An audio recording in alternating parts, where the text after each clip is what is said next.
Hello guys, कैसे हैं आप सब। उम्मीद करते हैं कि अच्छे होंगे। आज हम लोग पढ़ने वाले हैं पूर्ण आंतरिक परावर्तन यानी टोटल इंटरनल रिफ्लेक्शन और क्रांतिक कोण के बारे में, जो कि हमारी परीक्षा के दृष्टिकोण से बहुत इंपॉर्टेंट है।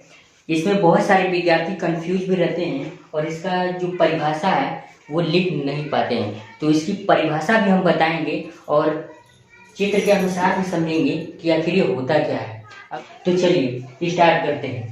अगर बात पूर्ण आंतरिक परावर्तन की हो रही है तो मेरे दिमाग में एक बात जरूर आनी चाहिए कि जो हमारा प्रकाश है वो हमेशा सघन माध्यम से होकर के विरल माध्यम में जाएगा।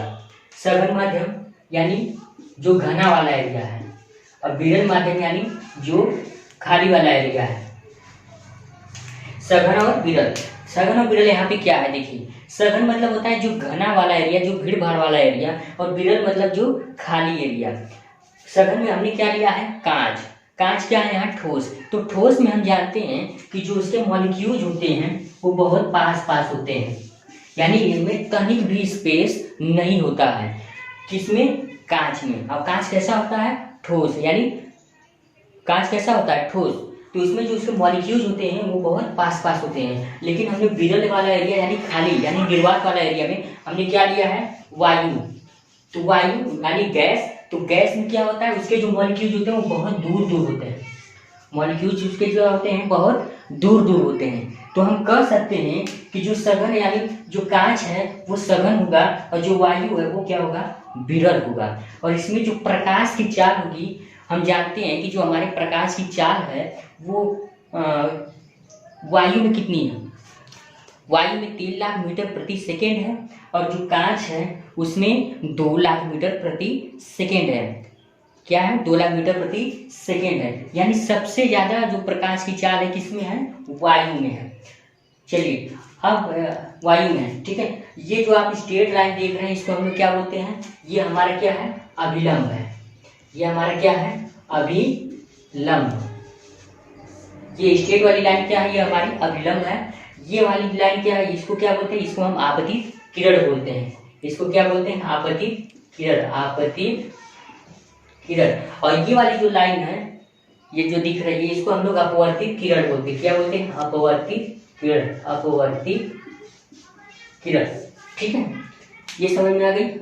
चलिए अब ध्यान दीजिएगा, जब प्रकाश सघन माध्यम से विरल माध्यम में जा रही हो तो अपवर्तन के नियमानुसार क्या जानते हैं हम लोग कि प्रकाश अभिलंब से दूर हट जाती है।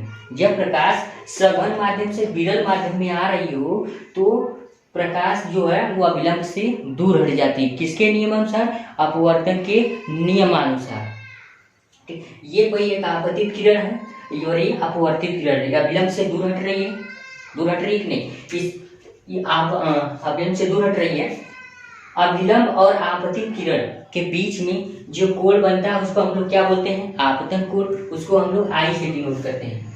इससे आपतन कोण आई से डिनोट करते हैं। और अभिलंब और अपवर्तित किरण के बीच में एक कोण बनता है उसको हम लोग अपवर्तन कोण बोलते हैं। उसको हम लोग किससे डिनोट करते हैं, आर से डिनोट करते हैं।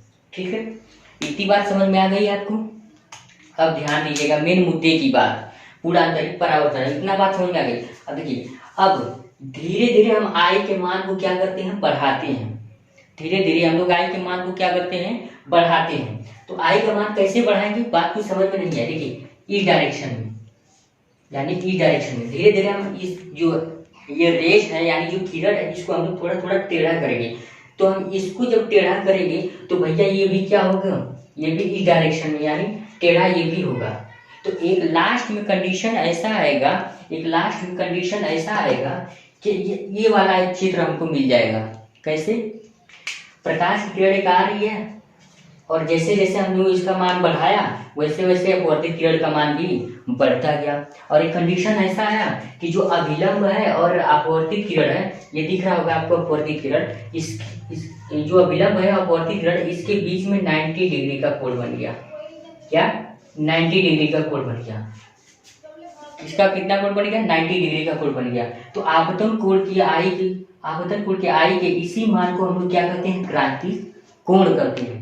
ये बात समझ में आई। जैसे जैसे हम आई का मान बढ़ाएंगे वैसे वैसे अपवर्तन कोण का मान भी अपवर्तित दीर्घ का मान भी क्या होगा, बढ़ेगा।